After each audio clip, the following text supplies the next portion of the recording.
வாருங்கள் நாம் ஜெபிப்போம். आइए हम प्रार्थना करें। அன்பின் தகப்பனே, உம்மை நாங்கள் மனதார துதிக்கிறோம் ஐயா. प्यारे पिता, हम अपने हृदय की गहराई से आपको स्तुति करते हैं प्रभु। மே மாதத்தின் முதல் ஞாயிற்றுக்கிழமையிலே எங்களை அழைத்து வந்து சேர்த்த கிருபைக்காக உமக்கு நன்றி செலுத்துகிறோம். इस मई मंथ में परमेश्वर पहले हफ्ते में आप हमारे बीच में लेके आए प्रभु, आपके लिए धन्यवाद करते हैं। கடந்து போன நாட்கள் எல்லாம் நீர் எங்களுக்கு நல்ல தேவனாய் காணப்பட்டது போல और बीते हुए दिन में परमेश्वर आपने हमको संभाल कर अच्छा करा परमेश्वर। நீர் எங்களுக்கு நல்ல தேவனாய் காணப்படுகிறதற்காக உம்மை ஸ்தோத்திரம். और इस नए महीने भी एक बहुत अच्छे परमेश्वर हमारे लिए करोगे प्रभु, आपके लिए धन्यवाद करते हैं। ஆராதனை முற்றிலுமாய் உம்முடைய கரத்திலே और ஒப்புக்கொடுக்கிறோம். आराधना में पूरे अपने हाथ में सौंपते हैं परमेश्वर। வரவேண்டிய பிள்ளைகளையும் துரிதமாய் கொண்டு வந்து சேர்ப்பித்தார். और जितने लोग इस वीडियो को देखने के लिए लेके आए परमेश्वर, आप उनको लेके आइए परमेश्वर। தகப்பனே, இதற்கு விரோதமாக எழும்புகிற அத்தனை தீய சக்திகளையும் நசரேயனாகிய இயேசு கிறிஸ்துவின் வல்லமுள்ள நாமத்தினால் நாங்கள் கட்டி நிர்மூலமாக்குவோம். और इसके विरोध में कोई भी गंदी क्रिया से काम करे, यीशु नासरी के नाम से उसको भगाते हैं परमेश्वर। துதித்து பாடல்கள் வாயிலாக ராஜா உடைய ஜனங்களோடு இடைப்பட்ட நீ பேசு. और गीतों के जरिए परमेश्वर आप हमसे बात करिए परमेश्वर। ஆராதனை வேளைகளிலே ராஜா எங்களோடு கூட இணைந்து ஆராதிக்கிற பிள்ளைகள் மத்தியிலே உடைய தூய பிரசன்னம் வந்து இறங்குவதாக. और आराधना के बीच में परमेश्वर आपकी प्रशंसा हमारे बीच में रहने पाए परमेश्वर। தியானிக்கின்ற வார்த்தையினாலே இந்த வாரம் முழுவதுமாக அது எங்களுக்கு ஆவிக்குரிய ஆகாரமாய் மாற்றும். और परमेश्वर तो ध्यान करे परमेश्वर, वचन के अनुसार पूरे हफ्ते तक परमेश्वर भोजन की समान हमें तृप्त कर परमेश्वर। மகிமை எல்லாம் எங்கள் ஆண்டவராகிய இயேசு கிறிஸ்து ஒருவருக்கே தரும். महिमा सब केवल आप यीशु मसीह के देते हैं परमेश्वर। இயேசுவின் நாமத்தினாலே ஆசீர்வதித்து ஜெபிக்கிறோம். यीशु मसीह के नाम से पिता, आमीन। हालेलुया। परमेश्वर का धन्यवाद इस शाम के समय के लिए, तो सुबह के समय के लिए, संडे की। और हम परमेश्वर का धन्यवाद करते हैं कि परमेश्वर ने हमें गीत गाने का एक अच्छा मौका दिया। हम परमेश्वर के लिए एक अच्छा सा गीत गाएंगे ताकि परमेश्वर के नाम की सिर्फ महिमा इस गीत के जरिए होनी चाहिए और हम परमेश्वर की महिमा करेंगे। सब मिल करके एक बार इस गीत को गाएंगे। हालेलुया। करता हूँ मैं तेरी चिंता, तू क्यों चिंता करता है। करता हूँ मैं तेरी चिंता, तू क्यों चिंता करता है।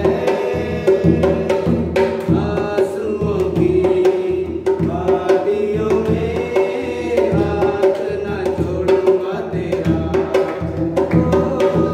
आंसुओं की वादियों में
परमेश्वर की महिमा के लिए गीत को और गाएंगे।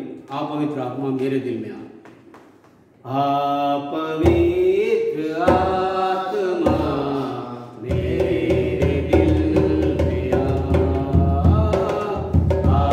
पवित्र आत्मा मेरे दिल में मेरे जीवन को तू ही चला, मेरे जीवन को तू ही चला, पवित्र आत्मा मेरे दिल में पवित्र आत्मा मेरे दिल में टूट गया हूँ मैं, जीवन का क्या है भरोसा, टूट गया हूँ मैं, जीवन का क्या है भरोसा, धोखे पे धोखा है सारा जहां, जाऊं तो जाऊं कहाँ, जाऊं तो जाऊं कहाँ, पवित्र आत्मा मेरे दिल में पवित्र आत्मा मेरे दिल में थक चुका हूँ मैं, जीवन का कोई सहारा, थक चुका हूँ मैं, जीवन का कोई सहारा, जीवन के सफर में तू ही मसीहा, जाऊं तो जाऊं कहाँ, जाऊं तो जाऊं कहाँ, पवित्र आत्मा मेरे दिल में पवित्र आत्मा मेरे दिल में प्यासा आया हूँ मैं, मुझको तो जल पिला, प्यासा आया हूँ मैं, मुझको तो जल पिला, जीवन का सोता है तू ही मसीहा, जाऊं तो जाऊं कहाँ, जाऊं तो जाऊं कहाँ, पवित्र आत्मा मेरे दिल में पवित्र आत्मा मेरे दिल में हम परमेश्वर के लिए गीत को और गाएंगे। गीत के बोल हैं, प्यासा हिरन जैसे ढूंढे है जल को, वैसे प्रभु मैं तुझे ढूंढ रहा। हालेलुया। प्यासा हिरन जैसे ढूंढे है जल को, वैसे प्रभु मैं तुझे ढूंढ रहा, वैसे प्रभु मैं तुझे ढूंढ रहा, प्यासा हिरन जैसे ढूंढे है जल को, वैसे प्रभु मैं तुझे ढूंढ रहा, वैसे प्रभु मैं तुझे ढूंढ रहा, तू ही मेरे मन की अभिलाषा,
सब खड़े हो जाएंगे, हम जिस भी जगह पर खड़े हो परमेश्वर के नाम की महिमा करेंगे। हम सब आंखें बंद करेंगे। हालेलुया, स्तुति करते हैं, महिमा प्रशंसा बड़ाई तरह जयकार करते हैं। मेरे प्यारे खुदा, आपके नाम की स्तुति करते हैं। अभी मेरे प्यारे खुदावन राजा, आज का ये सुंदर समय दिया मेरे पिता परमेश्वर, सिर्फ और सिर्फ तेरे नाम की महिमा करने के लिए मेरे खुदावन राजा। आज के सुंदर समय में मेरे पिता परमेश्वर, इस मई महीने के प्रभु जी पहले हफ्ते मेरे खुदावन राजा, एक एक जन को मेरे खुदावन राजा अपने पवित्र आत्मा से भर के मेरे खुदावन राजा अपने पवित्र सम्मुख भरे हुए हाथों को नीचे लेकर आएगी खुदावन राजा। इसके लिए कोटि कोटि धन्यवाद करते हैं मेरे पिता परमेश्वर। जाने अनजाने में प्रभु जी जो भी गलतियां भूल चुक पाप गुनाह हुए मेरे खुदावन राजा, उसको अपने पवित्र लहू से धो के शुद्ध और पवित्र कर दे मेरे प्रभु जी। प्रभु जी कभी किसी प्रकार की कोई कमी घटी ना होने पाए मेरे खुदावन राजा। तेरे पवित्र लहू से धो के एक एक जन प्रभु जी शिफा पाने पाए पिता परमेश्वर। तेरे पवित्र लहू से पिता परमेश्वर एक एक जन पिता परमेश्वर उस पवित्र अनुग्रह से प्रभु जी, उस सामर्थ बल से प्रभु जी भर के मेरे खुदावन राजा घुटनों के बल तेरे नाम की महिमा करने पाए मेरे खुदावन राजा। प्रभु जी एक एक जन को प्रभु जी आप संभाल लीजिए मेरे खुदावन राजा। आप अपने अनुग्रह से संभाल लीजिए, अपने तत्व समाधान के साथ संभाल लीजिए राजा।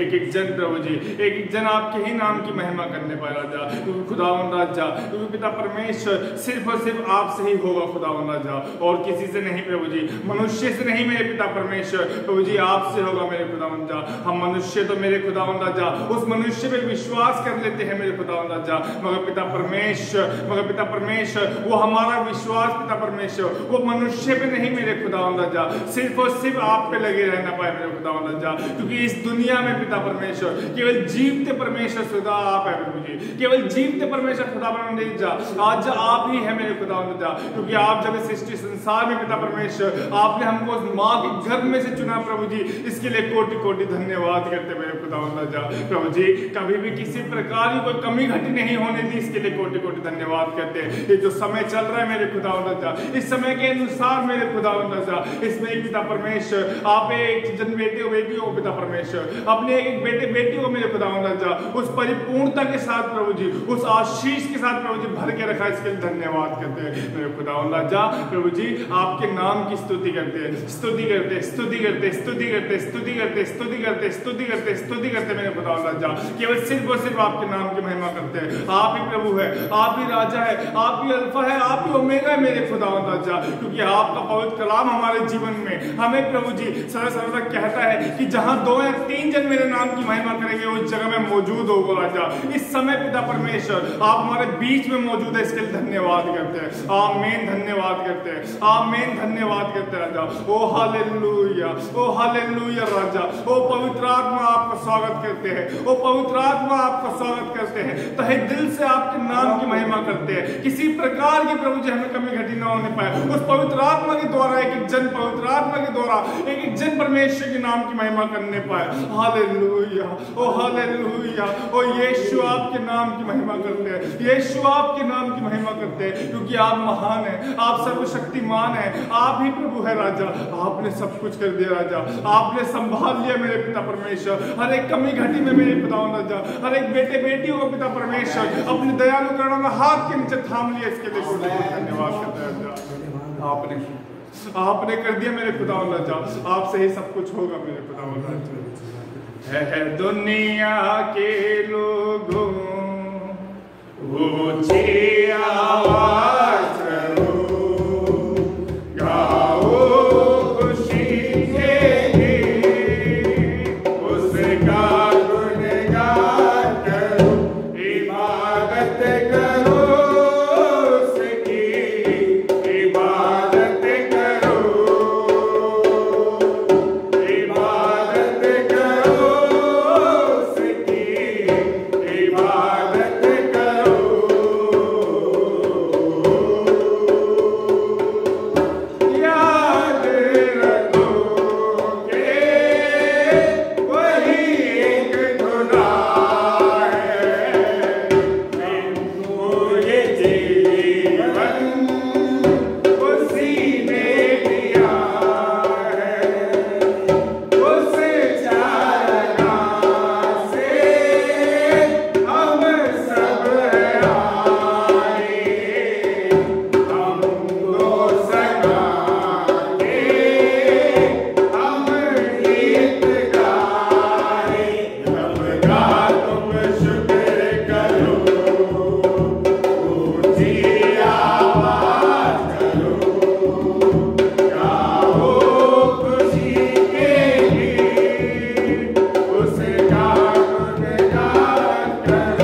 इबादत होने पाए, एक एक घुटना परमेश्वर के सामने, एक एक घुटना परमेश्वर के सामने अंगीकार करने पाए, खुदा तू ही महान है। हमारे पापों को प्रभु जी, हमारे पापों को प्रभु जी आप क्षमा करके मेरे खुदावंद राजा तेरे नाम की इबादत करने पाए, मेरे खुदावंद राजा उस नाम की इबादत करने पाए जिस नाम ने हमें उस अंधेरे से निकाला, जिस नाम ने उस अंधेरे से निकाल के वो उजियाला जीवन दिया खुदावंद राजा। क्योंकि जब भक्त एक प्रकार का गीत गाता है कि जब मैं गुजरी जिंदगी को याद करता हूँ आंसू के साथ तुझे धन्य कहता हूँ। हाँ मेरे खुदावंद राजा अब आपको धन्यवाद कहते हैं, उस हर एक भलाई के लिए, उस हर एक चंगाई के लिए धन्यवाद कहते हैं, धन्यवाद कहते हैं मेरे खुदावंद राजा, आपको धन्यवाद कहते हैं, उस परमेश्वर को धन्यवाद कहते हैं क्योंकि आप महान है मेरे खुदावंद राजा। आपने हमारे जीवन में मेरे खुदावंद राजा कई प्रकार की भलाई के काम करे मेरे खुदावंद राजा, मगर पिता परमेश्वर हमने उसका धन्यवाद नहीं किया मेरे खुदावंद राजा। आज इसी समय मेरे खुदावंद राजा हम एक एक जन मेरे पिता परमेश्वर तेरे नाम को धन्यवाद कहते हैं, उस नाम को धन्यवाद कहते हैं जो पवित्र नाम है, उस नाम को धन्यवाद कहते हैं जो स्वर्ग लोक में उस सिंहासन में विराजमान है, जिन्होंने हमें बनाया, उस सृष्टि संसार में रचा मेरे प्रभु जी। हालेलुया राजा, हालेलुया राजा। वो स्तुति महिमा हमारे मुख से हसरा सर्वदा होती रहने पाए मेरे खुदावंद राजा। ये जब तक जीवन है मेरे खुदावंद राजा, इस जीवन के अंदर ये सांस है मेरे खुदावंद राजा प्रभु जी, इस शरीर में पिता परमेश्वर हम नहीं पिता परमेश्वर अपनी इच्छा अनुसार नहीं मेरे खुदावंद राजा, आपकी इच्छा अनुसार चलने पाए मेरे खुदावंद राजा। ओ मेरे यीशु आप हमारे पापों को क्षमा कर दीजिए मेरे खुदावंद राजा, हम अपनी इच्छा अनुसार नहीं मेरे खुदावंद राजा आपकी इच्छा अनुसार चलने पाए मेरे खुदावंद राजा, आपकी इच्छा अनुसार प्रभु जी एक एक पल को एक एक क्षण को प्रभु जी आपके चरणों में बिताने पाए मेरे खुदावंद राजा, उन वचनों में बिताने पाए जो जीवित कलाम है मेरे खुदावंद राजा, वो जीवित कलाम में अपना जीवन व्यतीत करने पाए मेरे खुदावंद राजा। हालेलुया यीशु, हालेलुया यीशु। ओ पवित्र पवित्र पवित्र पवित्र पवित्र पवित्र पवित्र पवित्र पवित्र पवित्र आत्मा को धन्यवाद करते मेरे यीशु। ओ यीशु ओ मेरे यीशु प्रभु जी आपको धन्यवाद करते हैं, उस धन्यवाद के साथ परमेश्वर की महिमा स्तुति करते राजा, उस धन्यवाद के साथ परमेश्वर की महिमा प्रशंसा करता है, धिक्कार करते मेरे खुदावंद राजा। हालेलुया राजा, हालेलुया राजा, हालेलुया राजा। स्तुति करते मेरे पिता परमेश्वर, तेरी आराधना करूं, तेरी आराधना करूं, पाप क्षमा कर जीवन दे दे, दया की याचना करूं, तेरी आराधना करूं, तेरी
हमें पिता परमेश्वर जब पिता परमेश्वर जितना समय मिले खुदा प्रभु जी आपके सम्मुख में अपने उन घुटनों को टिका के मेरे खुदा तेरे नाम की आराधना करने पाए मेरे खुदा क्योंकि आपने हमारे पापों को क्षमा किया मेरे खुदा आपने हमारे पापों को क्षमा किया मेरे खुदा और इस कठिन समय में मेरे पिता परमेश्वर आपने प्रभु जी संभाले रखा हमें संभाले रखा मेरे खुदा क्योंकि आपकी आराधना में पिता परमेश्वर वो जोर है मेरे खुदा जो हमारे पास से पिता परमेश्वर सारे बंधनों को तोड़ता है मेरे खुदा चाहे शत्रु की गंदी तानी की यीशु के नाम से आप दूर करते हैं इसके लिए कोटि कोटि धन्यवाद करते हैं। अभी पिता परमेश्वर आपने अपना पवित्र अनुग्रह दिया प्रभु जी इसके लिए कोटि कोटि धन्यवाद मेरे खुदा अपना आशीष दयालु करना में हाथ पिता परमेश्वर आगे ही मेरे खुदा वचनों के द्वारा आप हमसे बातें करेंगे इसके लिए कोटि कोटि धन्यवाद करते हैं। आप हमारे पीछे मौजूद हुए इसके लिए कोटि कोटि धन्यवाद राजा महिमा स्तुति आदर सम्मान सब कुछ आपको देते खुदा प्रभु यीशु के ही नाम से मानते प्रभु आमीन। கடந்த நாட்களில் நான் ஜெபித்த பொழுது தேவன் கொடுத்த ஒரு வார்த்தையை கொண்டு இன்றைக்கு நாம் தியானம் செய்வோம்। बीते दिन में मैं जो ध्यान किया था परमेश्वर ने एक वचन को दिया आज उसी में ध्यान करेंगे। எடுத்தவர்கள் வாசிக்க கேட்போம்। निकालेंगे एक वचन को 1 கொரிந்தியர் புத்தகத்திலே முதலாம் அதிகாரத்திலே 9வது வசனம்। पहला कुरिन्थियों की पुस्तक पहला अध्याय का 9वां वचन। परमेश्वर सच्चा है जिसने तुमको अपने पुत्र हमारे प्रभु यीशु मसीह की संगति में बुलाया है। இயேசு கிறிஸ்து உடனே ஐக்கியமாய் இருப்பதற்கு यीशु मसीह तुरंत ही हमारे साथ संगति रहने के लिए உங்களை அழைத்த தேவன் உண்மை உள்ளவர்। आपको बुलाने वाला परमेश्वर वो सच्चा है। உங்களை அழைத்த தேவன் உண்மை உள்ள தேவன் और आपको बुलाने वाला परमेश्वर वो सच्चा परमेश्वर है। நாம் கண்களை हम 1 मिनट के लिए अपनी आंखों को बंद करेंगे। அன்பின் தகப்பனே मेरे प्यारे पिता நீர் எங்கள் அழைத்தது உண்மை आपने हमें बुलाया परमेश्वर वो सच्चा है। நீர் உண்மை உள்ளவர் என்பதை குறித்து இன்றைக்கும் நாங்கள் தியானிக்க எங்களுக்கு உதவி செய்யும்। और आप एक सच्चा व्यक्ति हो परमेश्वर आप हमारे बीच में परमेश्वर वचन के द्वारा बात करें परमेश्वर। இன்றைக்கும் உம்முடைய ஜனங்களோடு கூட நீர் பேசும்படியா परमेश्वर आज भी आप अपने लोगों के साथ बात करने के लिए परमेश्वर இயேசு கிறிஸ்துவின் நாமத்தினாலே ताழ்மையோடு கூட கெஞ்சுகிறேன் பிதாவே। यीशु मसीह के नाम से हृदय की गहराई से पुकारते प्रभु आमेन। ஒரு தமிழ் பாடலை பாடுவோம்। आइए एक तमिल सॉन्ग को गाएंगे। வந்தோரும் பாவிகளையும் அங்கீகரிக்கும் மாசில்லாத இயேசுநாதனே வந்தோரும் பாவிகளையும் அங்கீகரிக்கும் மாசில்லாத இயேசுநாதனே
प्यारे मसीह के लोगों, வேதம் சொல்லுகிறது वचन போல, कहता है நம்மை அழைத்த தேவன் உண்மை உள்ள தேவன். हमको बुलाने वाला परमेश्वर वो सच्चा परमेश्वर இந்த है। உலகத்தில் எத்தனையோ பேர் உண்மையாக வாழ வேண்டும் என்று தான் நினைக்கிறார். और इस दुनिया में बहुत सारे लोग सच्चाई के साथ अपने जीवन को बिताने के लिए वो सोच रहे हैं। அந்த ஒரு உண்மையான ஒரு வாழ்க்கை வாழ்வதற்கு எவைகளை கற்றுக்கொள்ள வேண்டும் என்று பல புத்தகத்தின் வாயிலாக அநேகர் தேடுகிறார். और सच्चाई के साथ कैसे अपने जीवन को बिताने के लिए बहुत बड़े बड़े बुक्स को वो अपने ध्यान करते हैं। ஆனால் ஒவ்வொரு புத்தகத்தை வாசிக்கும் பொழுது ஒரே ஒரு கருத்தை மாத்திரம் தான் அந்த புத்தகத்தில் இருந்து நாம் கற்றுக்கொள்ள முடிகிறது. मगर एक एक हम अपने बुक को पढ़ते हैं तो वो एक ही शब्द या एक ही उसका अर्थ बताते हैं वो एक एक बुक में। உண்மை உள்ளவர்களாய் வாழ்வது எப்படி என்பதற்கு सच्चाई के साथ कैसे अपने जीवन को बिताना है करके कैसे வழிகாட்டக்கூடிய ஒரு புத்தகம் இருக்குமேயானால் और जो मार्ग दिखाने वाला एक बुक होगा तो அது ஆண்டவராகிய இயேசு கிறிஸ்து நமக்கு கொடுத்த வேத புத்தகம். वो हमारा यीशु नासरी ने एक पुस्तक को दिया, वही पुस्तक है। இந்த வேத புத்தகத்தை எந்த ஒரு மனுஷன் அதை சரியாய் வாசிக்கிறானோ, जो पवित्र कलाम को बहुत ठीक से जो पढ़ता है அவனுடைய வாழ்க்கை எப்பொழுதுமே உண்மை உள்ள ஒரு வாழ்க்கையாய்த்தான் और उनका जीवन हमेशा हमेशा के लिए वो अपना जीवन और सच्चाई के साथ वो रहता है। நாம் உண்மை உள்ளவராக வாழ்வதற்கு வழிகாட்டக்கூடிய ஒரு சிறந்த நபர் என்று நாம் சொல்லுவோம் என்றால் ஆண்டவராகிய இயேசு கிறிஸ்து மாத்திரம் தான். सच्चाई के साथ हमको चलाने वाला, अच्छा राह दिखाने वाला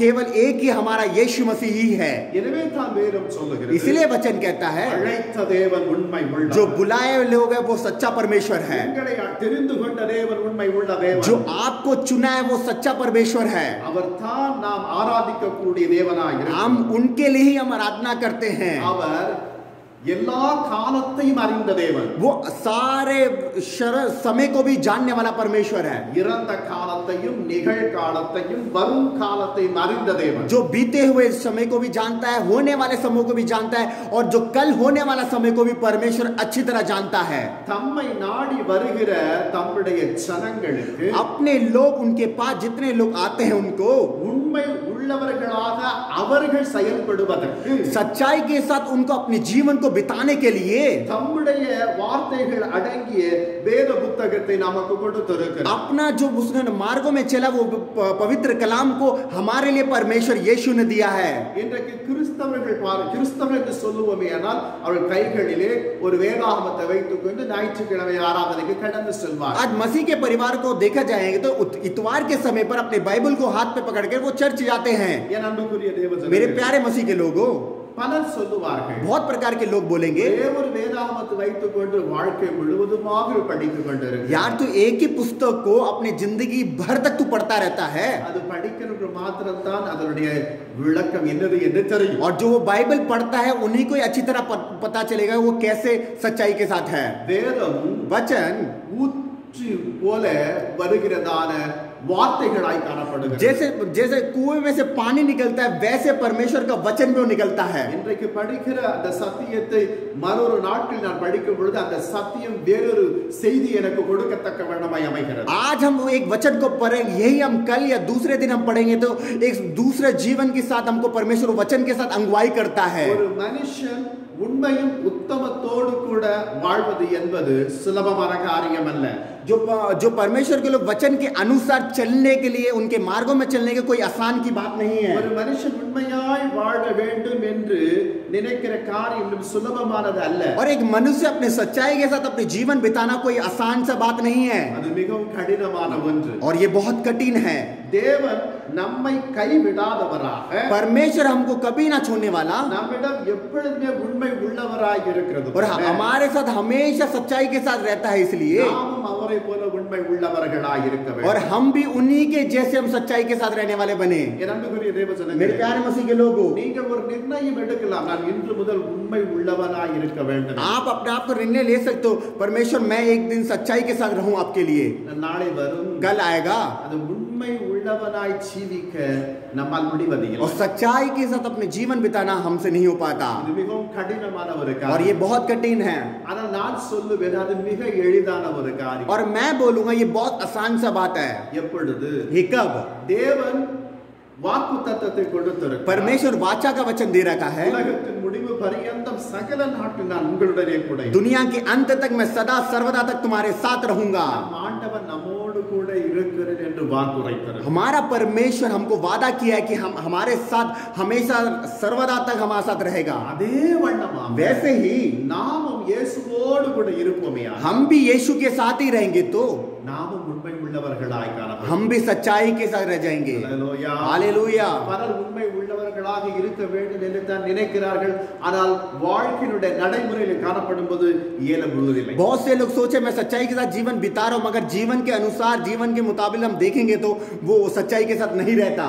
அவர் உண்மை உள்ளவராய் இருக்கிறது போல वो सच्चाई के साथ जैसा है நானும் உண்மை உள்ளவனாக மாற வேண்டும். हम भी सच्चाई के साथ होना है. அதுதான் ஒரு கிறிஸ்தவனுடைய கருப்பொருள், மையப்பொருள். और ये परमेश्वर का अर्थ मसीह के लोगों का.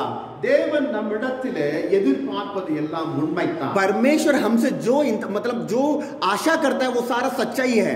நாமும் பிறரிடத்திலே உண்மை உள்ளவர்களாய் பேச வேண்டும், உண்மை உள்ளவர்களாய் நடந்து கொள்ள வேண்டும். हम भी दूसरों के साथ सच्चाई के साथ बात करना और सच्चाई के साथ चलना है. வேதம் சொல்லுகிறது, वचन कहता है சகோதரரே, हे भाइयों, நீங்கள் பிறரோடு கூட பேசும்போது உண்மை மாத்திரம் பேசுங்கள். तुम दूसरों के साथ जैसे बात करते हो वो सच्चाई के साथ ही बात करिए. पौलुस சொல்லுகிற ஒரு நல்ல அறிவுரை. उन्होंने अच्छी तरह एक बात को बता रखा நாம் है. பிறரோடு கூட உண்மை பேசுகிறோம். हम दूसरों के साथ सच्चाई के साथ बात कर रहे हैं क्या? ஒரு தொழிலாளி தன் எஜமானிடத்திலே உண்மையாய் பேசுகிறார். एक काम करने वाला एक अपने जो मालिक को अच्छी तरह बात करता है, सच्चाई के साथ चलता है. ஒரு ஆபீஸ் என்று சொன்னால், ஒரு நிறுவனம் என்று சொன்னால் ஒரு நேரத்தை குறிப்பிட்டு இருப்பார்கள். एक ऑफिस हम मुताबिक देखा जाए तो एक टाइम टेबल उन्होंने रखा होगा. காலை 9 மணி வர வேண்டும், 5 மணி போக வேண்டும். और तुम 9 बजे आना है और मतलब 5 बजे तुम्हें घर जाना है. நீங்கள் 9 மணிக்கு சரியா அங்கே இருக்கிறீர்களா? अब 9 बजे अच्छी तरह हो क्या वहां? பல வேளைகளிலே இருக்க முடிவதில்லை. बहुत समय पर नहीं होते. எஜமான்கள் ஏனையா லேட்டாய் வந்தீர்கள்? और बॉस पूछे कि क्यों भाई तुम लेट आए हो? அப்பொழுது நாம் உண்மை பேசுகிறோமா? तो हम क्या सच्चाई के साथ बोलते हैं क्या? உண்மை பேசினால் நிச்சயம் நமக்கு வேலை தர மாட்டான். और सच्चाई के साथ बात करेंगे तो हमको अवश्य काम में तो रखेगा नहीं. அது உடனுக்கு உடன் நமக்கு வருகிறதான ஒரு பை. और अचानक क्षण भर में वो झूठ निकल जाता है. கொஞ்சம் உங்களை நீங்கள் சிந்தித்து பாருங்கள். आप थोड़ी देर अपने आप को जांच के देखिए. எல்லா நிலைகளிலும் हर உண்மையாய் கடைபிடிக்க உங்களால் முடிகிறதா? हर स्थिति में, हर प्रयास में आप अपनी सच्चाई के साथ चल पाते हो क्या? ஆனால் நீங்கள் நினைக்கிறீர்கள் உண்மையாய் இருக்க வேண்டும் என்று. मगर आप अपने आप को सोच रहे हो कि मेरे को सच्चाई के साथ रहना है. ஒன்று வேண்டாம். कुछ नहीं. இன்றைக்கு ஆராதனை நேரம் உங்களுக்கு தெரியும். நீங்கள் எத்தனை மணிக்கு வந்தீர்கள்? आज आराधना के समय आपको अच्छी तरह पता है आप कितनी देर पे आए हो. பல வேளைகளில் நாம் இப்படித்தான் தேவனை और ஏமாற்றுகிறோம். बहुत समय पर हम ऐसे ही परमेश्वर को उल्लंघन करते हैं. உங்களை அழைத்த தேவன் உண்மை உள்ளவர். आपको बुलाने वाला परमेश्वर वो सच्चा परमेश्वर है. அந்த அழைத்த தேவன் உண்மை உள்ளவருக்கு முன்பாக நீங்கள் உண்மை உள்ளவர்களாக இருக்கிறீர்களா? जो आपको बुलाने वाला सच्चा है, क्या आप उनके लिए सच्चे बन के रहे हो क्या? நீங்கள் உண்மை உள்ளவர்களாக வாழ வேண்டும் என்றால், आप सच्चाई के साथ रहना हो तो நீங்கள் செய்ய வேண்டியது என்ன? आपको करना क्या है? இந்த உண்மையும் இந்த உத்தமமும் நம்முடைய வாழ்க்கையிலே ये सच्चाई और हमको जो चलते हैं वो वैसे ही रहेगा. तो எந்த பகுதியில் எல்லாம் தேவை என்பதை किस जगह पर जरूरत है நாம் முதலாவது அறிந்து கொண்டிருக்க வேண்டும். हम अच्छी तरह जानना चाहिए उस बात को. பின்பு அவ்வாறு வாழ்வதற்கு और वैसे अपनी रीति से चलने के लिए நாம் தேவனுடைய உதவியை நாட வேண்டும். और परमेश्वर का हमको सहाय करना है, पर हेल्प कर मांगना है. மிக மிக அவசியம். और ये बहुत महत्वपूर्ण है. நான் உண்மை உள்ளவனாக இருக்க வேண்டும் என்று நினைக்கிறான், உண்மை அற்றவனாகத்தான் காணப்படுகிறேன். परमेश्वर मैं सच्चाई के साथ तो रहना चाहता हूँ, मगर सच्चाई के साथ मैं नहीं रह पाता उस समय पर. உங்களுடைய உதவி வேண்டும். परमेश्वर मुझे आपके लिए हेल्प चाहिए. मुझे உங்களுடைய உதவி எனக்கு வேண்டும். परमेश्वर मुझे आपका सहायता चाहिए. ஒவ்வொரு நாளும் பல காரியத்தை நாம் கேட்கிறோம். हम एक एक दिन परमेश्वर से मांगना இதை चाहिए. தந்து விடும், அதை தந்து விடும், இதை தந்து விடும் என்று हम சொல்லி हर समय ये मुझे दे दीजिए, वो मुझे दे दीजिए, ये दीजिए करके हम हमेशा मांगते रहते हैं. ஆண்டவர் கொடுத்து கொண்டே வருகிறார். और परमेश्वर आपको हमेशा देते ही जा रहे हैं. ஆனால் ஒரு நாளாவது ஆண்டவரே நான் உண்மை உள்ள ஒரு வாழ்க்கை வாழ வேண்டும், அதற்கு அந்த கிருபை எனக்கு தாரும் என்று கேட்டு क्या இருப்பீர்கள். आपने एक दिन भी परमेश्वर आपके अनुसार मुझे चलना है, परमेश्वर आपके मुंह में सच्चाई के साथ चलना है, परमेश्वर वो अनुग्रह मुझे दीजिए करके आपने क्या मांगा है क्या?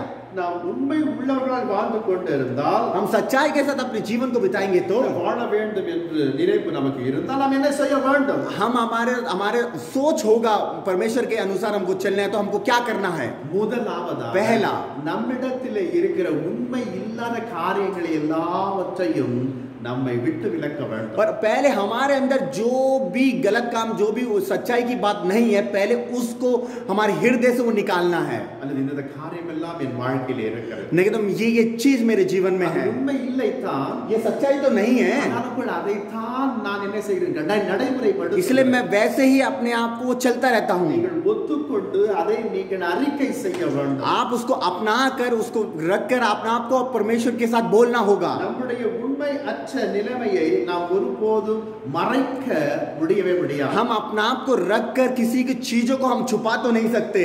நம்மில் தவறு இருக்கிறது என்பதை அறிந்து நாம் நம்மை விட்டு விலக்க வேண்டும். हमारे साथ गलत काम है, उसको अलग करके हमको उसको छोड़ कर निकलना है. அதுக்கு தேவனுடைய உதவி நமக்கு வேண்டும். यही परमेश्वर का सहायता हमको चाहिए. நாம் உண்மை உள்ளவர்களாக வாழ हम सच्चाई के साथ रहने के लिए வேதம் நமக்கு எதை சொல்லிக் கொடுக்கிறது, वचन हमको क्या बताता है, அதை அறிந்து அதன்படி நாம் நடக்க வேண்டும். उसके साथ रहकर हमको उसके साथ चलना होगा.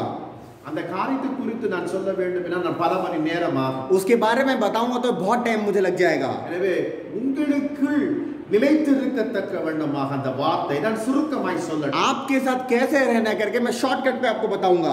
நீங்கள் எல்லாவற்றிலும் உண்மையாய் இருக்க வேண்டும் என்று தேவன் விரும்புகிறார். आप सब चीजों में परमेश्वर के साथ, सच्चाई के साथ रहना परमेश्वर की इच्छा है. ஆனாலும் கூட நீங்கள் நிர்பந்தமான மனிதர்கள். मगर आप सब तो एक कुछ अच्छा नहीं पता आपको ढंग से. அநேக நிர்பந்தங்களிலே நீங்கள் கட்டுண்டவர்களாய் आप காணப்படுகிறீர்கள். किसी चीज में बंधन में पकड़ लेते हो. வேதம் என்ன சொல்லுகிறது? मगर वचन क्या कहता है? கொஞ்சத்தில் உண்மையாய் இருங்கள். आप थोड़े के साथ सच्चाई के साथ रहिए. அல்லேலூயா. हालेलुया. ஆண்டவருடைய சத்தியத்தை நீங்கள் ஆராய்ந்து பார்ப்பீர்களேயானால் आप सच्चाई के साथ आप जान के करोगे तो கொஞ்சம் விசுவாசமாயிரு, थोड़ा विश्वास के साथ रहिए, கொஞ்சம் உண்மையாயிரு, थोड़ा सच्चाई के साथ என்று रहिए. அவர் கொஞ்சம் கொஞ்சம் தான் எதிர்பார்க்கிறார். वो थोड़ा थोड़ा ही इंतजार करता है. என் அன்புக்குரிய தேவஜனங்களே, मेरे प्यारे मसीह के लोगों, கொஞ்சம் தான் நம்மிடத்திலே இல்லை. वो थोड़ा ही हमारे पास नहीं है. என் அன்புக்குரிய தேவஜனங்களே, मेरे प्यारे मसीह के लोगों, கொஞ்சத்திலே நீங்கள் உண்மையாயிருங்கள். थोड़े से आप सच्चाई के साथ रहिए. வேதம் சொல்லுகிறது. वचन कहता है, லூக்கா எழுதின சுவிசேஷ புத்தகம் लूका की पुस्तक 16ஆம் அதிகாரத்தை 14वां अध्याय, நீங்கள் வீட்டிலே போய் அது 10-12 வசனம் வரைக்கும் நீங்கள் வாசித்து आप घर पे जाके 10 से लेके 12 तक वचन को पढ़िए. ஒரு உண்மை விளங்கும் உங்களுக்கு. एक सच्चाई की बात निकलेगी. वो ஒரு எஜமானனை குறித்து அந்த இடத்திலே வாசிக்கிறோம். एक मालिक के बारे में वहां पर बता रखा है. அங்கு அவருக்கு பல வேலை ஆட்கள் உண்டு. यहाँ पर बहुत प्रकार के लोग वहां बताते हैं. அவர்கள் ஒவ்வொருவரும் உக்ரானக்காரர்கள் என்று அழைக்கப்படுகிறார்கள். और एक एक लोगों को मतलब वो अलग चीज के काम करने वाले लोग समझते हैं. அது வந்து நாம हिंदीले பார்க்க வேண்டும். भंडारी का हिसाब देना ही पड़ेगा.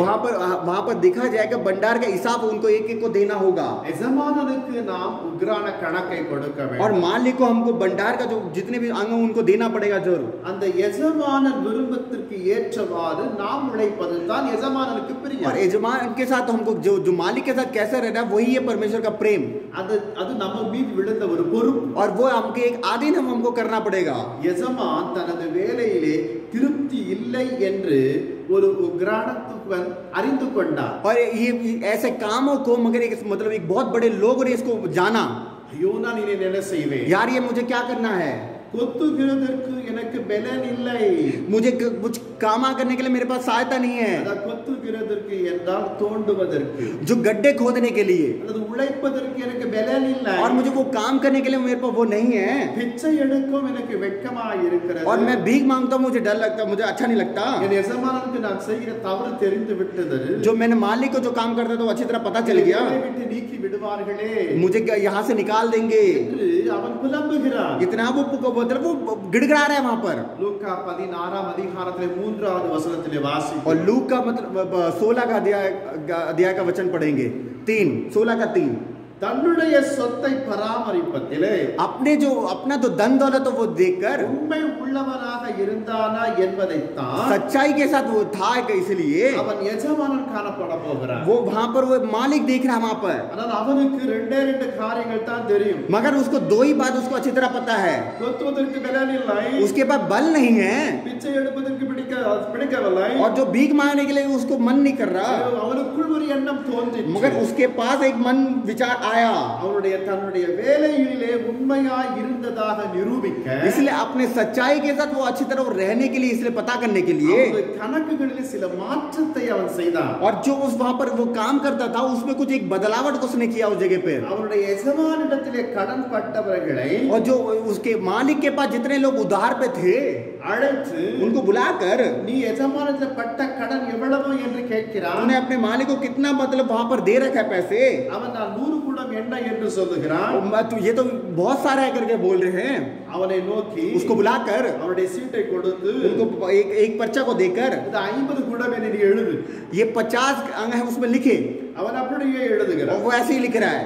50 குடத்தை திரும்ப எடுத்துக்கொள்ள செயல்படத்தக்க வேண்டுமான நிலை அவனுக்குள் तो இருந்தது. दोबारा वही स्थिति है, वो निकालने वाली स्थिति, उसके बाद दोबारा उसके पास वो आई, மற்றவரிடம் சென்று நீ பட்ட கடன் எவ்வளவு என்கிறான். और दूसरे जगह में जाकर तेरे पास कितना उधार है करके वो पूछ रहा அவன் है। சொல்லுகிறான் 100 குடம் கோதுமை என்று சொல்லி. वो कह रहा है 2 गुना, मतलब 100 प्रकार का गेहूं। என்று அவன் சொன்ன உடனே वो बोलते ही அவனுக்கு என்ன சொல்லுகிறான், वो क्या बोल रहा है, அந்த சீட்ல 50 என்று எழுது. ये उसमें 50 करके लिख उसमें शीट में, எஜமானுக்கு சந்தேகம் வரக்கூடாது. और वहां पर उसको मेरे को कुछ किसी को भी मालिक को शक नहीं होना चाहिए। நாம் நன்றாக பார்க்க வேண்டும். हम अच्छी तरह देखना है, 100 குடம் எண்ணெய் வாங்கினவனுக்கு 50 என்று எழுத சொல்லுகிறான். जो 100 गुना उसमें बोला वो 50 वहां पर लिख रहे हैं, 100 குடம் கோதுமை வாங்கினவனுக்கு 80 குடம் கோதுமை என்று எழுத और சொல்லுகிறான். 100 जो लो लगे वो 80 करके वहां पर लिख रहे हैं। என் அன்புக்குரிய தேவஜனங்களே, मेरे प्यारे मसीह के लोगों, அப்படி அவன் எழுதினால் அவன் ஒரு பகுதியை திரும்ப கொடுப்பது போல தான் தோன்றும். मगर वो देगा तो मगर एक तरफ को उसको देना ही करके उसको वहां लिखा है, ஒன்று கூட உண்மை இல்லை. एक भी सच्चा नहीं है उसने, அவன் பொய் சொன்னான். उसने झूठ बोला, அது அவனுடைய எஜமானுக்கு எதிராக மற்றவர்கள் பொய்யாக எழுத வைத்தான். मगर वो वहां पर मालिक के सामने उसने झूठ बोलकर वहां पर लिखा। இதிலிருந்து இயேசு கிறிஸ்து நமக்கு ஒரு பெரிய உண்மையை காண்பிக்கின்றார். इसमें से परमेश्वर यीशु हमको अच्छी तरह बताते हैं वहां पर தேவனுக்கு நாம் உண்மையா இருக்க हम परमेश्वर के साथ सच्चाई के साथ रहने के लिए செய்ய வேண்டிய முதல் காரியம் जो लोग के पहले काम को क्या करना இந்த है, லூக்கா 16ஆம் அதிகாரத்தில் வாசிக்கலாம். जो लूका 16 अध्याय में आप पढ़ सकते हो। நீங்கள் தேவனுக்கு உண்மை உள்ளவர்களாய் காணப்பட விரும்புகிறீர்களானால் आप परमेश्वर के साथ सच्चाई के साथ रहना चाहते हो तो முதலாவது சிறிய காரியத்திலே உண்மையா இருக்கத்தக்க வண்ணமாக ஆரம்பியுங்கள். पहले आप परमेश्वर के साथ सच्चाई के साथ आपको रहने के लिए आप अपने जीवन को स्टार्ट करिए। மனுஷனுடைய எண்ணம் எல்லாம் मनुष्य के सारा सोच பெரிய காரியங்களை சாதித்து वो बड़े काम को देखकर தேவனுக்கு நம்முடைய அன்பை காட்ட விரும்புகிறோம். परमेश्वर का प्रेम हम अपने आप को दिखाने के लिए सोच रहे हैं, அப்படி நம்ம முடியாத காரியம் அது. वो हमसे नहीं हो पाता। சிறிய காரியங்களிலே கவனம் செலுத்த வேண்டும். छोटे काम को हमको अपने आप को ध्यान करना है। இயேசு கிறிஸ்து சொன்னார், यीशु मसीह ने बोला, லூக்கா 16:10 வாசிக்கும் பொழுது, और लूका 16 का 10 देखा जाए तो கொஞ்சத்தில் உண்மை உள்ளவன் அநேகத்திலே உண்மை உள்ளவனாய் இருக்கிறான். थोड़े में सच्चा है वो, अब बहुत लोगों प्रकार में वो सच्चा है, கொஞ்சத்திலே அநீதியாய் இருக்கிறவன் அநேகத்திலே அநீதியாய் और காணப்படுகிறான். थोड़े से कम है वो बहुत सारा से उसमें ज्यादा है। ஹalleluya. हालेलुया। கொஞ்சத்திலே உண்மை உள்ளவர்களாய் இருக்கிறான். थोड़े के साथ हमको सच्चाई के साथ रहना है। உங்கள் உள்ளத்தை நீங்களிலே ஒரு கேள்வி எழுப்பி பாருங்கள். आप अपने आप को जांच के देखिए, உங்கள் உள்ளத்தில் அந்த உண்மை இருக்கிறதா? क्या वो आपके पास सच्चाई है? கணவன் மனைவியிடத்திலே உண்மையாய் இருக்க வேண்டும். आप पत्नी पति के लिए सच्चाई के साथ रहना है, மனைவி கணவனிடத்திலே உண்மையாய் இருக்க வேண்டும். और पत्नी पति के साथ सच्चाई के साथ रहना है, பெரியவர்கள் பிள்ளைகளிடத்திலே உண்மையாய் இருக்க வேண்டும். और बच्चे लोग बड़े लोगों के साथ आधीन रहना है, பிள்ளைகள் பெற்றோருக்கு உண்மையாய் இருக்க வேண்டும். और बड़े जो लोग हैं बच्चे की आधीन रहना चाहिए, मतलब सुनना குடும்பம், चाहिए, அந்த குடும்பம் கர்த்தருக்கு உண்மையாய் இருக்க और वो पूरा परिवार परमेश्वर के संगति के साथ सच्चाई के साथ रहना है। அதுதான் ஆண்டவர் விரும்புகிறார். यही परमेश्वर की इच्छा है। ஹalleluya. हालेलुया। நீங்கள் உண்மையாய் இருக்கிறீர்களா? क्या आप சच्चाई के साथ हो? இப்படி நீங்க சொன்னா ஆமா நான் உண்மையாய் தான் இருக்கிறேன். अभी तो तुम सर हिलाओगे कि मैं तो सच्चाई के साथ हूँ। ஹalleluya. हालेलुया। இன்னும் முடிக்கவில்லை. मैं अभी खत्म नहीं किया, முடிக்கும்போது உங்களுக்கே தெரியும் என்னிடத்தில் உண்மையே இல்லை. अब जो मैं खत्म करूंगा आपको बात पता ही चलेगा सच्चाई मेरे अंदर तो सच्चा ही नहीं है। ஹalleluya. हालेलुया। அன்புக்குரிய தேவஜனங்களே, मेरे प्यारे मसीह के लोगों, ஆகவே தான் நம்மை பார்த்த ஆண்டவராகிய இயேசு கிறிஸ்து इसीलिए சொல்கிறார், परमेश्वर यीशु मसीह हमारे को देख के बोल रहे हैं, நான் உனக்கு கொடுக்கிறதான சிறிய காரியத்திலே நீ உண்மையாயிரு. मैं जो छोटे बातों को मैं तुम्हें दूंगा उसमें तुम सच्चाई के साथ तुम रहोगे तो, நான் உன்னை பெரிய ஆசீர்வாதத்தை और கொடுப்பேன். मैं एक बहुत बड़ा आशीष तुम्हें दूंगा। அது ஒருவேளை சிறிய அற்பமான வேலையாய் கூட இருக்கலாம். वो क्या वो छोटी सी बात भी हो सकती है. நீ உன் அதிகாரிகளுக்கு செய்யும் சிறிய முக்கிய காரியங்கள் உனக்கு ஒரு பெரிய பொறுப்புகளை கொண்டு வந்து சேர்ப்பிக்கும். और जो तुम अपने मालिक को जो छोटे काम करो वो तेरे एक आदिन के समय हो जाएगा उस समय पर. ஒரு சம்பவத்தை நான் சொல்லட்டும். एक जो सच्ची बात है मैं बताऊंगा. பல ஆண்டுகளுக்கு முன்பாக एक बीते हुए साल में நன்றாக படித்த ஒரு வாலிபன், और एक अच्छा पढ़ने वाला एक जवान व्यक्ति, அவன் நன்றாக படித்தான். वो एक बहुत अच्छा पढ़ा. அவன் தான் நினைத்தான் वो अपने आप को जांच के देखा, என்னை போல யாரும் படிக்கவில்லை. मेरे जैसा कोई पढ़ा लिखा नहीं है. படித்த பிறகு என்ன செய்தான்? और पढ़ने के बाद क्या किया? அவங்க அப்பா அம்மாவுக்கு இந்த பையனை வந்து ஆண்டவருடைய ஊழியத்துக்கு ஒப்பு கொடுத்திருக்கிறார்கள். और उनके माता पिता भी वो क्या सोच रहे थे, वो सेवा के लिए उन्होंने चुन रखा था. நீ படிக்கிற வரைக்கும் படித்துக்கள், तो जितना पढ़ना है तू पढ़ ले, அதன் பிறகு ஆண்டவருடைய ஊழியத்தை தான் செய்ய इसलिए तू வேண்டும். परमेश्वर की सेवा ही करेगा. அவனும் சரி என்று படித்தான். उसने भी ठीक करके बोला, எல்லா வீட்டிலும் நாலேஜ் அவனுக்கு. और उसके पास हर प्रकार का उसके पास नॉलेज था.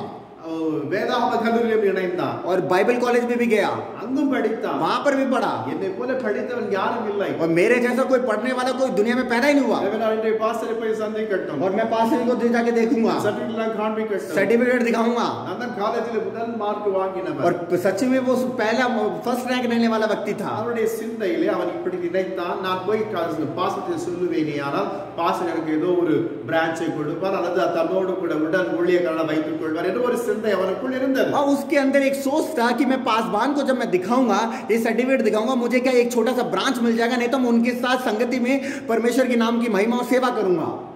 அவனுடைய நிலை அப்படி. उसकी स्थिति वो था. நன்றாக ஜெபித்தான். अच्छी तरह प्रार्थना किया, ஆண்டவரே என் பாஸ்டரை நான் சந்திக்க போகிறேன். परमेश्वर मैं अपने पासवान से मैं मिलने जा रहा हूँ, என் பேச ஒரு நல்ல பொறுப்பை எனக்கு வாங்கித்தான். आप उनसे बात करिए और एक अच्छा मुझे वो दीजिए काम. அவன் சென்றான். அரை மணி நேரம் தன்னுடைய பிரஸ்தாபத்தை எல்லாம் சொன்னான். और अब वो गया अपनी बढ़ाई के कामों को जितने वहां पर उसने वो किया है वो सब बहुत बताया. பாஸ்டர் அமைதியாக எல்லாவற்றையும் கேட்டார். पास्टर जी ने बहुत धीरज से बात सुनते रहे. தம்பி ஒரு நிமிஷம் இரு வாரேன் சொன்னான். भाई मैं 1 मिनट पे आ रहा हूँ, रुक. உள்ள போய் சர்ச்சினுடைய சாவியை கொண்டு வந்து கொடுத்தார். और चर्च की चाबी को उनके हाथ में दिया.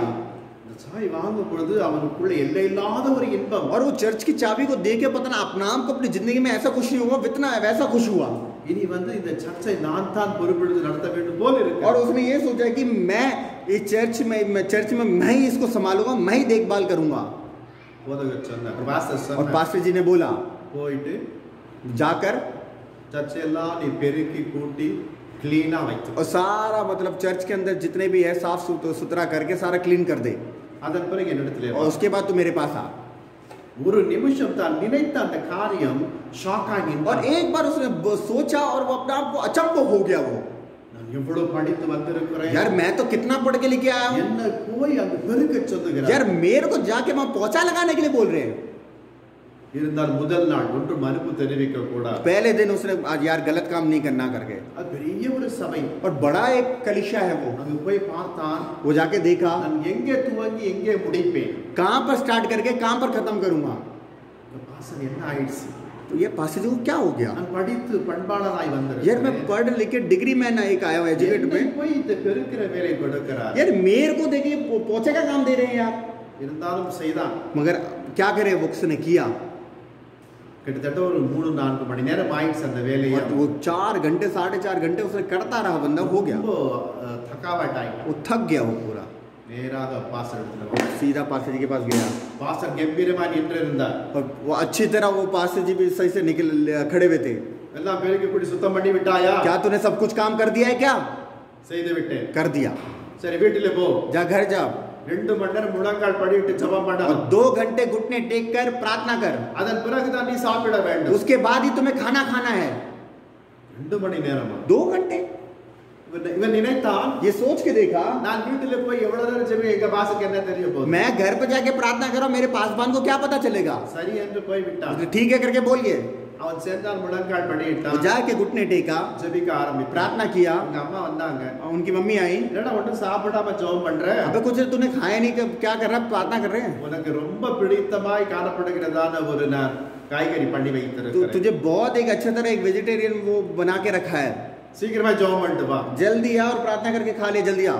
பாஸ்டர் 2 மணி நேரம் ஜெபம் பண்ண சொல்லி पास्टर ने 2 घंटे के लिए प्रार्थना करने के लिए बोला அம்மாவும் உனக்கு பிடித்த சாப்பாடு பண்ணிட்டு சீக்கிரம் ஜெபம் பண்ணிட்டு வாங்கறான் और मम्मी भी बोले जल्दी खत्म करके आ जाओ मैं खाना खाने के लिए கொஞ்சம் ஜெபிக்கிறான் वो प्रार्थना कर रहा है ஜெபிக்கிறான் மணியை பார்க்கறான் और प्रार्थना देख रहा हो टाइम देख रहा है ஜெபிக்கிறான் மணி प्रार्थना देख रहा फिर टाइम देख रहा அரை மணி நேரம் தான் அவனால ஜெபிக்க है முடியும் आधा घंटा ही वो प्रार्थना कर पाया பாஸ்டர் பார்க்க போற पास्टर जी क्या देख पा रहे हैं क्या அப்படியே வந்தா கூட எங்க அம்மா சொல்லிடுவாங்க அம்மா ஜெபம் பண்ணிட்டு இருந்தா எங்க அம்மா சொல்லிடுவாங்க वैसे भी पूछेंगे तो मम्मी बोलेंगे कि प्रार्थना करेंगे तो पास्टर जी संभाल लेंगे சரியாக 2 மணி நேரம் முடிந்த பிறகு பாஸ்டர் அவங்க வீட்டுக்கு வந்தார் और 2 घंटे के बाद ठीक से पासवान आए கொஞ்ச நேரம் ஜெபம் பண்ணினா थोड़ी देर प्रार्थना किया நம்ம நல்ல சுவையாய் சமைத்து और एक अच्छी तरह बना रखा वो खाना खाया போய் தூங்க वो सो गया பாஸ்டர் வந்தார் पास्टर जी आए இப்படி ஜெபம் பண்றானா प्रार्थना कर रहा है क्या இல்ல அவன் ஜெபம் பண்ணி முடிச்சிட்டான் वो प्रार्थना करके खत्म कर दिया எப்ப முடிச்சான் कब खत्म किया எப்படி 1 மணி நேரம் ஆயிடுச்சு முடிச்சிட்டே அவன் அவங்க அம்மா சொன்னாங்க वो मम्मी உண்மையை சொல்லிட்டாங்க அவங்க अम्मा मम्मी ने सच्चाई के साथ बोल दिया 1 घंटे में पहले ही खत्म कर चुके बैठ गया கொஞ்ச நேரம் ஓய்வு எடுக்கிறான் और वो खाना खा के रेस्ट कर रहा है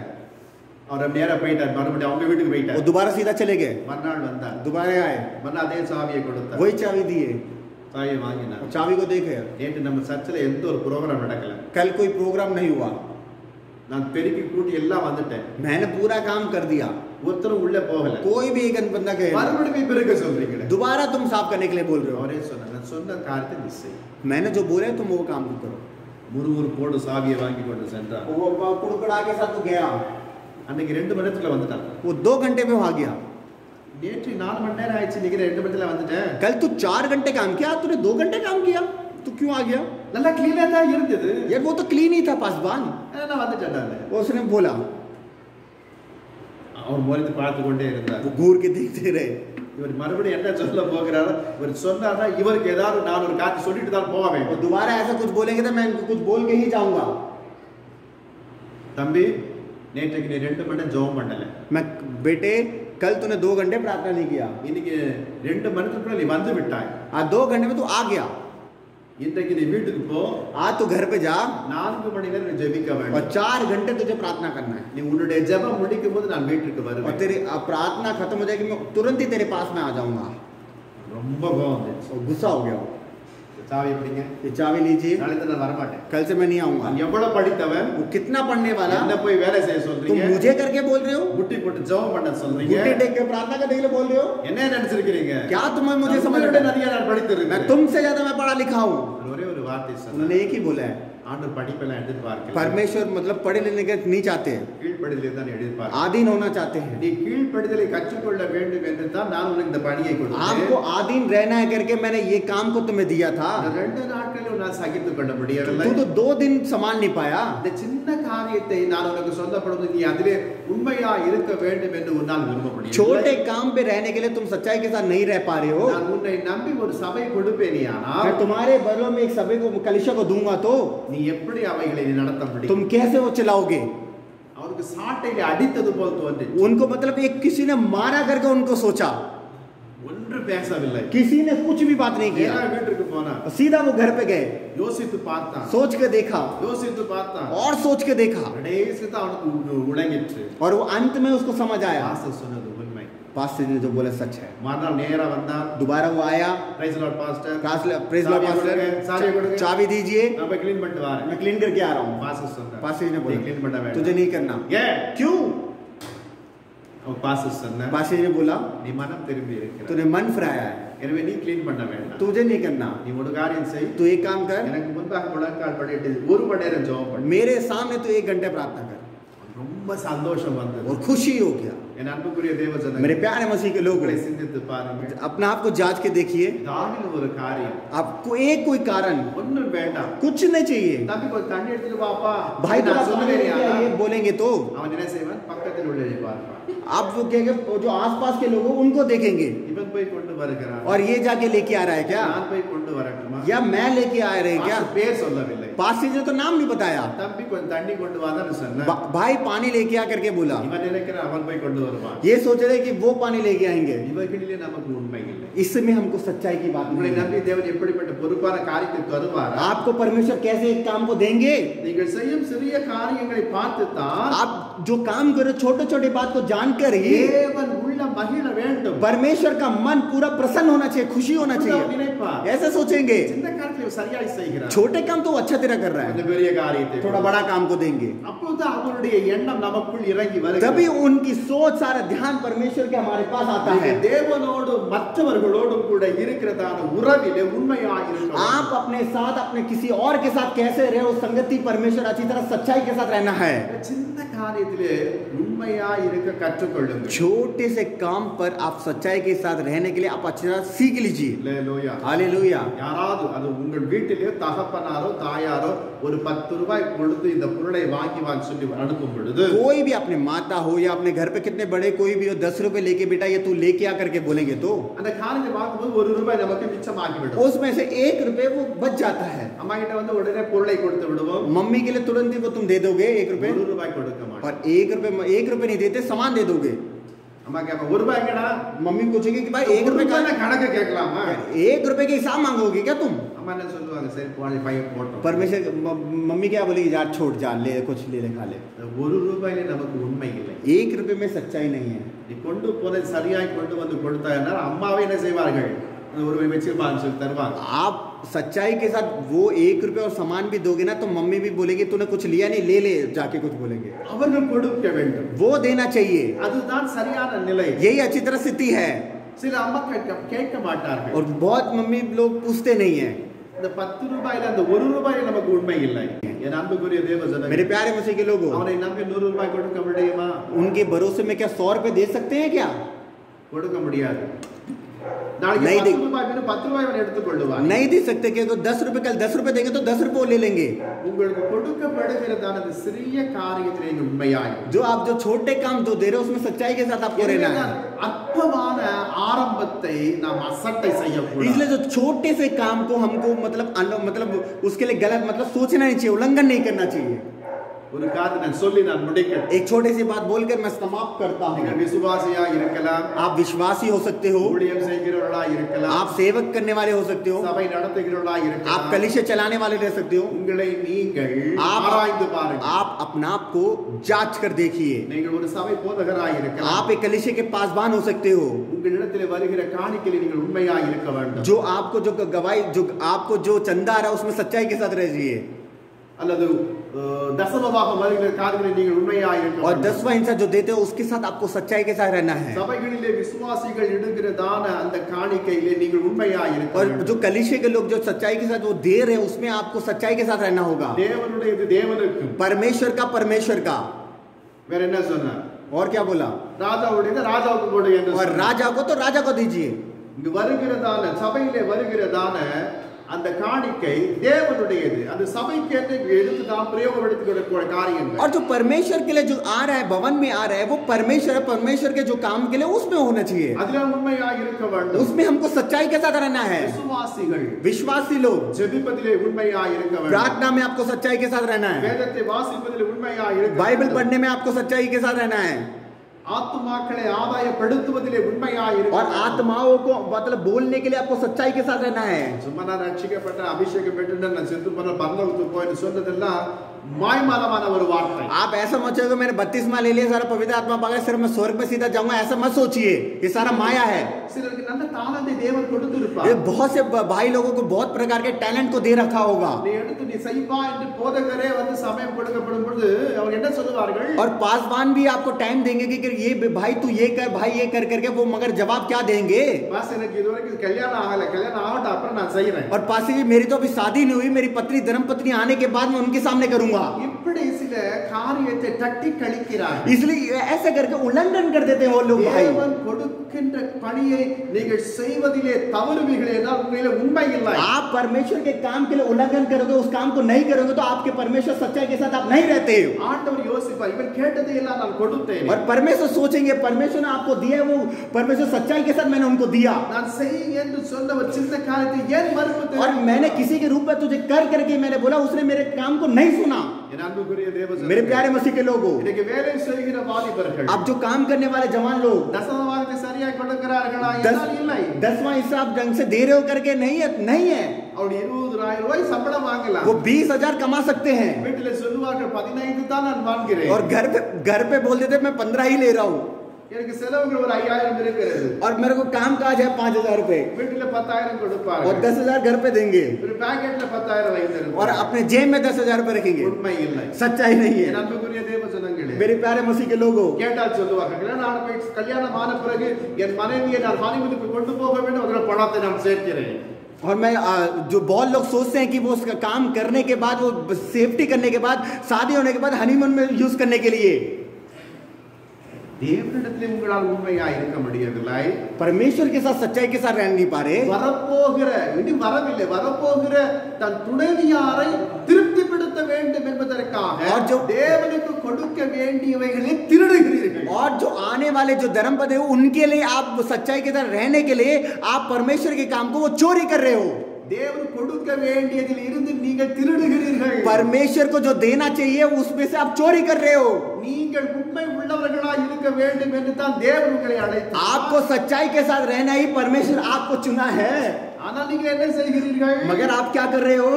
தேவனுக்கு போக வேண்டியவைகளிலே திருடுகிறீர்கள். परमेश्वर को जो जाना चाहिए उसमें से चुरा रहे हो. அப்போது உங்களுக்கு உண்மை இருக்கிறதா? क्या आपके पास सच्चाई है?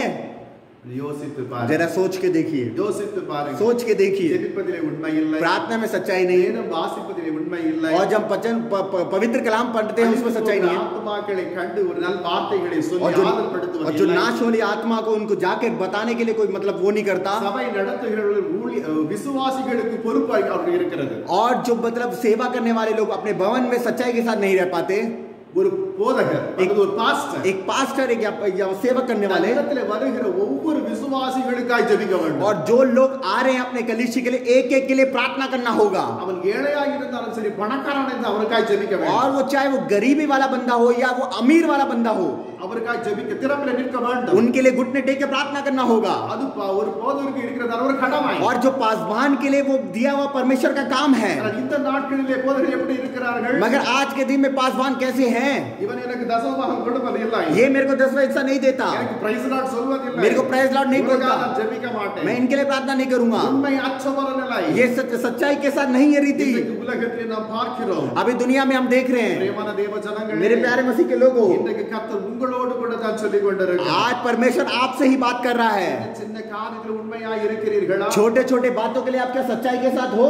அல்லது பெரிய காரியத்திலே பொய் சொல்லுகிறாய் காணப்படுகிறீர்கள்? आप क्या बड़े बड़े बातों में मतलब झूठ बोलने वाले व्यक्ति हो? என் அன்புக்குரிய தேவ ஜனங்களே, मेरे प्यारे मसीह के लोगों, கர்த்தர் உங்களுடைய எண்ணத்தை பார்க்கிறவராய் இருக்கிறார். परमेश्वर आपकी सोच को देखने वाला परमेश्वर है. உங்கள் வாயிலே உருவாவதற்கு முன்னமே அது என்னது என்று அவர் அறிந்திருக்கிறார். आपके मुंह से निकलने से पहले, जो बात से पहले ही परमेश्वर जानता है वो क्या बात है. உங்கள் இதயத்திலே என்ன நிறைந்திருக்கிறது என்பதை அவர் और அறிந்திருக்கிறார். आपके हृदय में क्या है, क्या सोच रहे, वो अच्छी तरह परमेश्वर जानता है. நீங்கள் காண்கிற மனிதனிடத்திலே நீங்கள் உண்மை அற்றவர்களாய் இருந்து நான் உண்மை உள்ளவனாய் இருக்கிறேன் என்று சொல்லிவிடலாம். आप आपके साथ जो रहने वाले हैं उसके साथ आप बोल सकते हो कि मैं सच्चाई के साथ आपके साथ रहूंगा, मगर बोल सकते हो.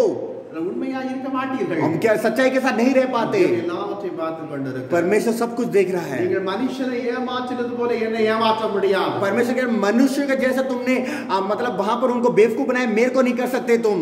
என் அன்புக்குரிய தேவ ஜனங்களே, मेरे प्यारे मसीह के लोगों, ஒருவேளை இன்றைக்கு இந்த செய்தியை கேட்டு விரும்பினால் மனம் திரும்புங்கள். अभी आप ये वचन को सुन रहे हो तो अपना आप को मन फिराइए.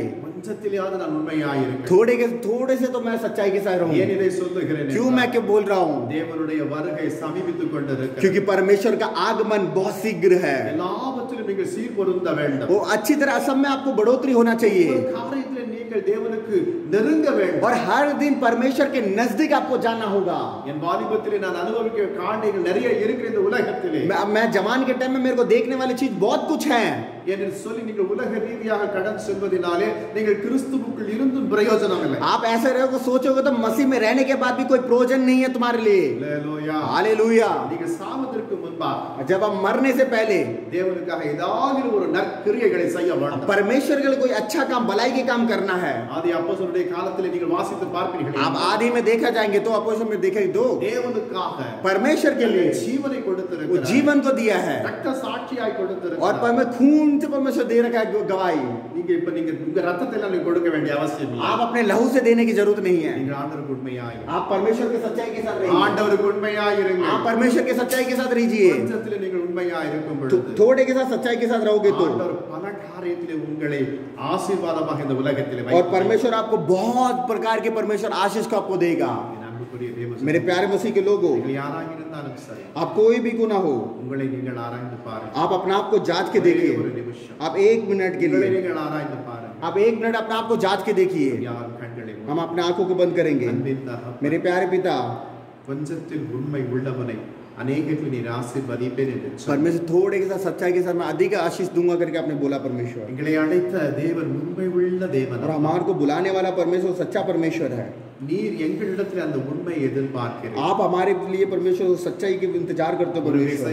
நீங்கள் எதிர்பார்க்கிற அந்த காரியத்திலே நான் உண்மை இல்லாதவனாய் இருப்பேனேயானால் என்னை ஒரு விசை மன்னியும்। परमेश्वर मैं उसके लिए परमेश्वर सच्चाई के साथ नहीं रह पाता, तो मुझे एक बार माफ करिए परमेश्वर। ஒரு விசை மன்னியும்। 1 मिनट मुझे माफ करिए परमेश्वर। சின்ன சின்ன காரியத்திலே நான் பொய் பேசி இருக்கேன்। छोटे छोटे बातों को परमेश्वर मैंने झूठ बोल रखा சின்ன है, சின்ன காரியத்திலே உண்மை இல்லாதவனாய் और இருக்கேன்। छोटी छोटी बातों को मैं सच्चाई के साथ नहीं बोला யார் परमेश्वर। என்னை பார்க்கிறார்கள் என்ற அகந்தையிலே நான் कौन இருந்திருக்கிறேன்। मुझे ये बोल रहा करके मैं सोच के रखा परमेश्वर। வேண்டாம் அப்பா, नहीं चाहिए मुझे அப்படிப்பட்ட வாழ்க்கை எனக்கு ऐसी जिंदगी, नहीं चाहिए परमेश्वर வாய் मुझे। திறந்து சொல்லுங்க। आप अपने मुंह खोल के बोलिए, ஆண்டவரோடு கூட நெருங்குங்கள்। परमेश्वर के साथ नजदीक जाइए।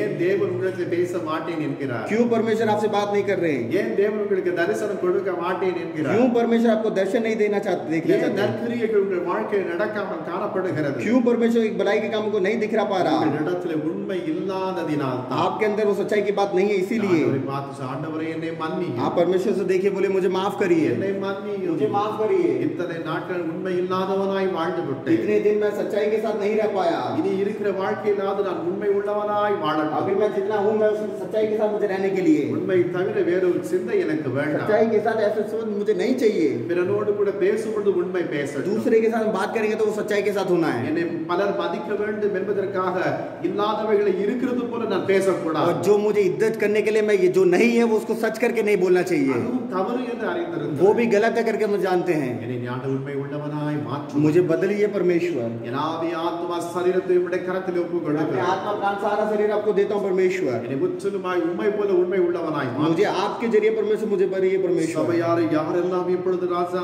கர்த்தர் என்னோடு கூட பேசி இருக்கிறார் என்று அவர்களோடு கூட நீ பேசி இருக்கிறீர் என்றால் அவர்களை உண்மை உள்ளவர்களாய் மாற்றும்। और कलीसिया परमेश्वर जितने लोग अब सोच रहे कि मेरे जरिए परमेश्वर ने मुझे बात करा, परमेश्वर आप उनके दिल को बदलिए परमेश्वर। என் கணவன் எப்பொழுதுமே என்னை மதிக்கவே மாட்டார்। मेरे पति है कभी भी मेरे को इज्जत नहीं करते। அவருக்கு நான் ஏன் உண்மையாக இருக்க வேண்டும் என்று ஒருவர் நினைக்கவே கூடாது। मैं क्यों उनके लिए सच्चाई के साथ रहूं करके ऐसा सोचना ही नहीं चाहिए किसी को। உண்மை உள்ளவர்களாய் இருந்து பாருங்க। आप सच्चाई के साथ रहने दीजिए। உங்கள் நடக்கையினாலே அந்த கணவன் மனம் திரும்பும்। परमेश्वर आपके जरिए परमेश्वर वो उनको बदलेगा। வாலிபர்களே, जवानों, வாலிப சகோதரிகளே, बहनों, இந்த வாழ்க்கையானது உண்மையற்ற ஒரு நிலைகளில் நீங்கள் இருக்கலாம்। परमेश्वर का ये जो काम है ये सच्चाई के साथ नहीं होगा। இன்றைக்கு நீங்கள் ஆண்டவர் கரத்தில் ஒப்புக் கொடுங்க। आज परमेश्वर को अपनाइए। ஆண்டவரே என்னை உண்மை உள்ளவனாய் மாற்றும்। परमेश्वर मुझे सच्चाई के साथ रहिए परमेश्वर। நிச்சயமாக உங்களை உண்மை உள்ளவனாய் अवश्य परमेश्वर आपको बदलेगा। கர்த்தர் சின்ன சின்ன காரியத்தை உங்கள் கரத்தில் கொடுப்பார்। परमेश्वर छोटे छोटे कामों को आपको हाथ में देंगे। அப்பொழுது அந்த காரியத்தில் உண்மையாய் இருக்கும் பொழுது आप उसमें सच्चाई के साथ रहोगे तो நிச்சயம் அநேகத்திலே தேவன் உங்களை ஆசீர்வாதமாய் வைப்பார்। अवश्य बहुत से कामों को परमेश्वर आपके जीवन में करेंगे। நன்றி ஆவியானவர், धन्यवाद हो परमेश्वर, நன்றியோடு கூட துதிக்கிறேன்। आपको धन्यवाद करते हैं। சொல் என்று சொன்ன காரியத்தை சொல்லி परमेश्वर आपने जो बोला मैंने बताया है। கேட்ட ஒவ்வொரு பிள்ளைகளையும்